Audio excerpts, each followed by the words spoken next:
Hey everyone, it's Vigilante here. So I've been thinking about, my videos and um this is about the 20th video I've made kind of in a row. Um and um I've got the YouTube studios and I'm looking at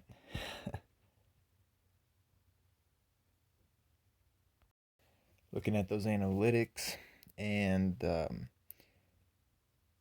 the amount of impressions that my videos are making has gone up by like over 200%. So that's pretty awesome. My views per video, especially like the new ones, are still where they were like, you know, la- the last time I was making videos. But like the trend is trending upwards.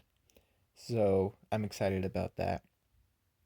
Another thing that I was thinking about is I tend to film most of my videos at night, usually right before I go to bed. And I think that can hurt, does hurt, has hurt the quality of some of my videos because obviously I'm not as energetic and enthusiastic for, obvious reasons. Um, I mainly filmed them at this time because it's when I have the most free time, really. Um, and it can be kind of hard to find a good time during the day to like sit down and film a 10 or 15 or 20-minute video. And I mean, they don't have to be that long, 15 or 20 minutes, but once I start talking, I like to finish out all of my thoughts, and usually that runs about 20 minutes or so, depending on the comic. Um, and I do like my videos to be at least 10 minutes long because, at least according to, Zach from Diversity in Comics, that's the way to start to get traction is daily videos, 10 minutes long.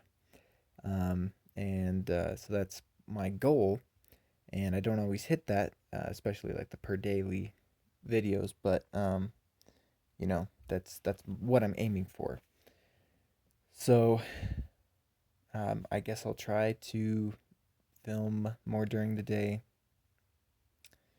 and if I can't, try and like muster more energy at night. Um, but anyway, those are just some thoughts I've been having. So, anyways, this is Batman issue 100, the big finale to the Joker War, um, which has been going on since issue 95 of Batman, and there's been several tie-in issues that I've reviewed, and so yeah, this is the big finale. It's got a nice square bound cover here, and it's not like a solid square bound. It's more of like almost like a beveled edge to it. I don't know. But then you got this cover on this side with all of Batman's allies, which is kind of weird to see Harley Quinn and Catwoman on this side, but that is where comics has taken those characters. And then on the other side, we have Joker and his, um, I wouldn't say, um, I would say associates, I guess. Although I don't know if Thomas Wayne here would really be an ally of the Joker. Um, Punchline, of course, is, but Bane, I don't really know, would be considered an ally, just an associate, I guess, a fellow Rogues Gallery member.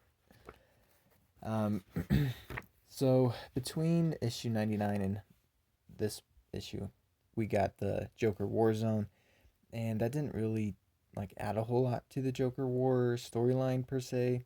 It was just more setting up future events that were going to be spinning out of the Joker War. Um, and so in issue 99, we left off with Batman going to face Joker one-on-one. And this actually doesn't pick up right there immediately. It actually starts with Barbara Gordon going back to her clock tower and pulling up a chair, putting on her glasses, and basically she becomes Oracle again, which was really cool to see. You know, when I was a kid, I didn't really understand or realize um, what happens to Batgirl later in her life, or later in her superhero career, and I wasn't privy to all of the events of the Killing Joke. Um, so it was interesting to um, learn all of that as I, learned more about Batman and the characters surrounding him, and that's when I really learned about Jason Todd and more about Tim Drake and all of that good stuff. But Oracle is, a very beloved Batman character, and she is who Barbara Gordon became after she could no longer be Batgirl, and she was Oracle for years, really until I mean, honestly, 2011, I guess, when New 52 happened and she was able to walk again and all of that. I don't know exactly the details on all of that, but anyway, it's cool to see her back as Oracle. Of course, we have James Tynion writing this with Jorge Jimenez on art. He again does a fantastic job. Obviously, this is a bigger issue, so I don't think he got as much time to spend on each, to make things look as cool as he does on the smaller issues. But I mean, that's not to say that this art isn't absolutely awesome. Um, so Oracle is talking to the people of Gotham City and telling them they need to stand up against these thugs, these clowns who are in the pocket of, who are, fighting for the Joker. And, law enforcement has been neutered basically because of corruption and money in the mayor's office. And I mean, it's kind of topical, really, because it's nice to see that, the clowns in the masks burning the place down are the bad guys in this. Just like in my perception, the rioters burning crap down here in the U.S. are the bad guys.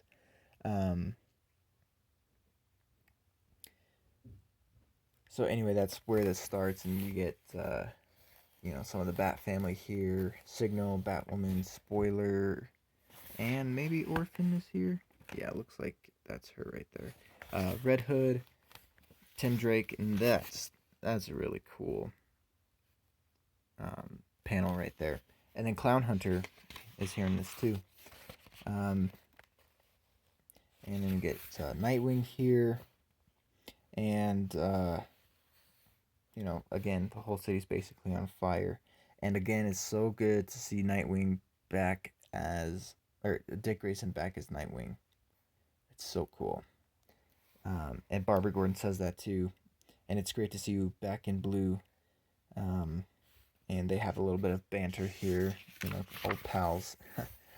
So then we pick up with Batman, and where we left off in issue 99 with Joker in this futuristic bat suit.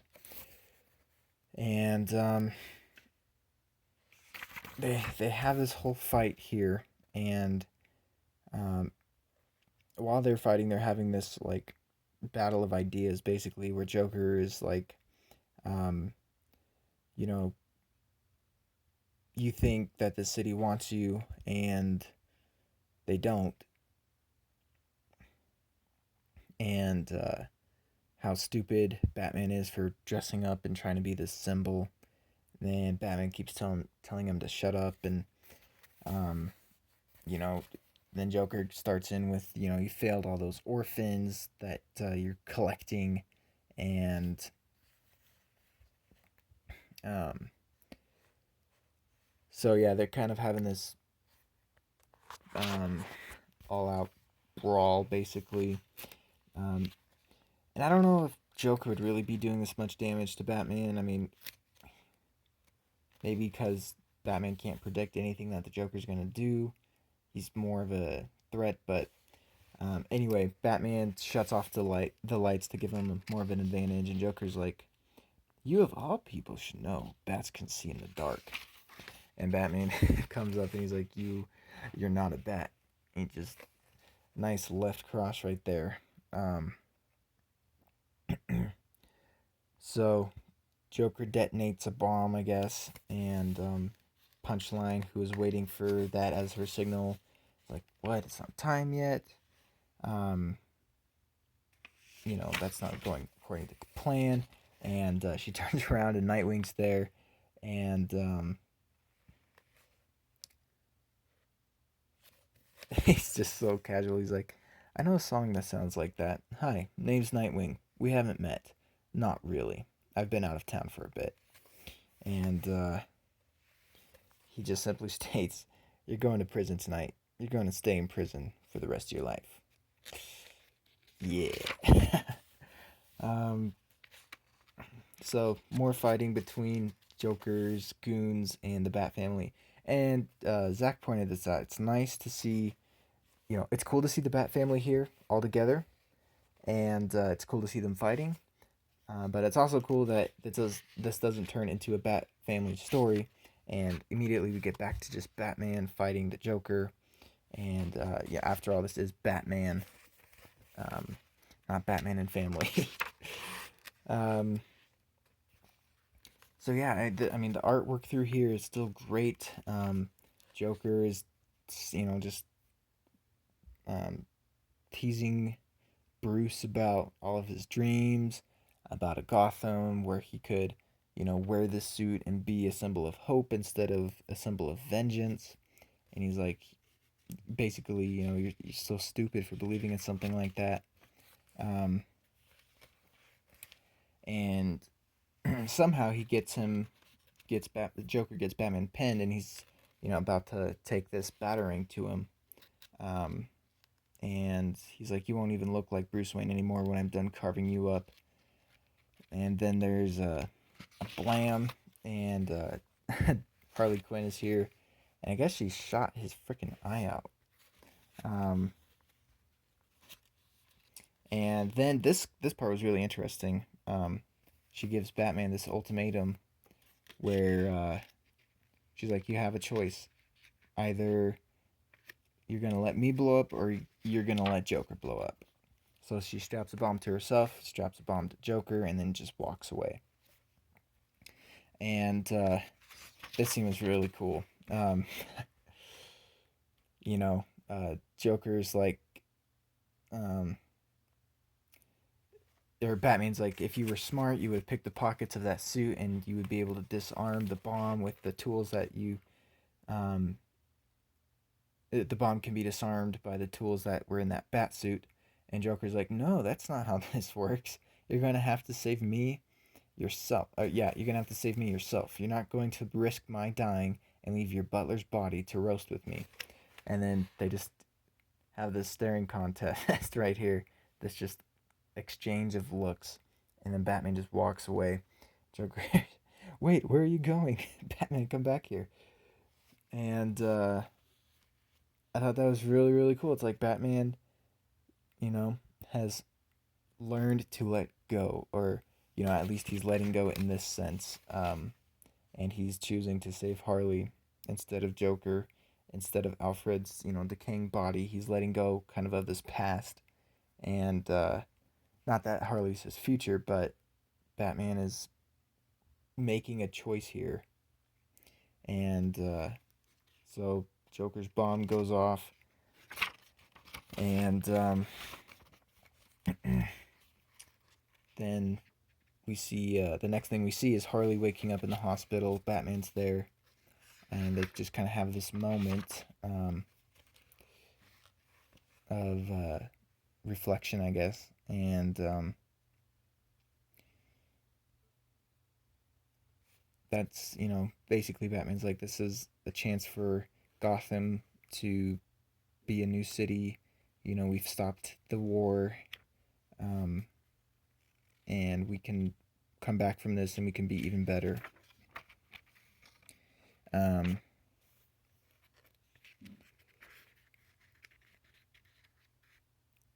and that's pretty much it for that part of the story. There's an epilogue, and apparently this is the Ghost Maker and will be the next villain Batman faces. Um, I mean, it's an interesting suit, but hopefully he's an equally interesting villain. Um, so the rest of this book, so that's kind of where the Joker War ends, and then the rest of this is like the aftermath. Um, so we see Clown Hunter, and he's confronted by Batman, who says, there used to be a time when I would have tried to frighten you out of being this, you know, of murdering these clowns. But instead, I'm just going to give you this card with the therapist who helped me, and you know, I'm giving you the option to go down that path. But I will stop you if you continue to kill these hoodlums. And it just was a really good scene. Got to get more of Clown Hunter in here, and right at the end, Clown Hunter is like, yeah, well, help sounds nice. Maybe when I'm finished. To be continued in Batman 101. So that'll be. I'm happy we'll be getting more Clown Hunter, and it will be interesting to see where he goes in his story arc. And then the very final story we get is at this diner. There's these two guys here, um, reading newspapers on the past events, and we're kind of shown what happened with Punchline. She, well, okay, so basically she um, is, videoing herself and saying that I was just a confused girl who saw the Joker representing an ideal that I support, and I just wanted to help bring that change, and I thought that Joker would be the one to do it, and I was just this. Yeah, I was really a victim, and yeah, it's like obviously she's lying, but she does a really good job of selling it, and kind of right here at the end, um, it's pretty much revealed. This is the Joker. Um, he's laying low for a bit, and he kills the other guy that he was talking to. And I guess this is setting up a Punchline. I don't know if it'll be a miniseries or what, but says to be continued in Punchline #1 on sale 11/11, so next month. Actually, a month from today. So anyway, that's basically it. And one thing that Zach said about this, and I know I'm referencing that video, but the Joker is not necessarily super interesting anymore. It's like, yes, he's always going to get away. Him and Batman will always fight. Batman will never kill Joker, and Batman will never kill Joker, and Joker will never be able to finish off Batman. So having him survive that blast, we saw that coming. But the characters surrounding the Joker are made interesting. We're able to see Clown Hunter, who whose parents were killed by the Joker. We're able to get Punchline, who is kind of manipulating the internet as people do. and that's interesting. Um, we're able to see Joker's effects on Bruce Wayne, which is interesting. Um, so it's not necessarily that the conflict between Batman and Joker is interesting anymore, but it's the characters that are affected and that surround that conflict that can become interesting. So I would, of course, recommend this. I would recommend getting all of Tinian's runs. I've read issues 95 through 100, and it's all been great. Um, and I'm excited to see what's next um, for Batman and the Batman family, of course.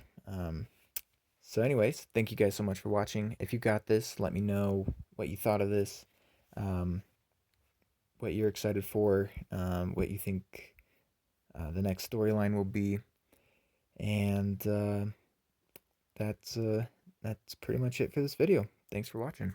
Bye.